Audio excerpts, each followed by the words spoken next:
सावनेर तालुक्यातील भन्साळी टाकडीच्या आश्रमात वास्तव्यास असलेल्या गरीब व अनाथ मुलांसोबत पतंजली योग समिती, व्हॉइस ऑफ मीडिया सावनेर, राष्ट्रीय युवा मराठी पत्रकार संघ सावनेर व सामाजिक कार्यकर्त्यांनी शुक्रवार दिनांक 14 मार्च रोजी सकाळी 8 वाजता होली मिलन कार्यक्रमाचे आयोजन करून रंगोत्सव साजरा केला। कार्यक्रमात संस्थेचे कार्याध्यक्ष लीलाधर पिंपळे, सचिव प्रेमाबाई ठाकूर, सरपंच प्रमोद पिंपळे, उपसरपंच पवन ठाकूर, व्हॉइस ऑफ मीडियाचे जिल्हाध्यक्ष दिलीप घोडमारे, सामाजिक कार्यकर्ते पंकज घाटोळे, कैलास शर्मा, नृत्य कलाकार आकाश बरबटे, दत्त पॅरामेडिकलचे संचालक जामुवंत वारकरी, पतंजली योग समितीचे भरत थापा, मनोहर दिवटे, सुरेश चाचरकर, दीपक हरणे, मराठी पत्रकार संघाचे माजी जिल्हाध्यक्ष बाबाराव टेकाळे, संभाजी ब्रिगेडचे जिल्हाध्यक्ष विनोद मानकर, सामाजिक कार्यकर्ते राहुल सावजी, मनोहर घोडसे, संजय टेंभेकर, पुरुषोत्तम नागपूरकर, गिरीश आंदे, संतोष धानोरकर, अनुप पठाणे, गजानन चौधरी, चंदू मडावी, निकेश उताणे आदींसह गावातील प्रतिष्ठित नागरिक उपस्थित होते। कार्यक्रमाचे संचालन संजय टेंभेकर यांनी केले तर राहुल सावजी यांनी आभार मानले।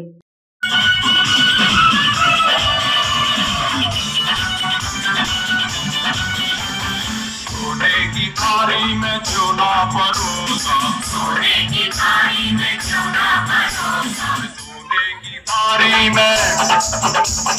सोने की थाली में चूना परोसा, अरे खाए गोरी का यार बनम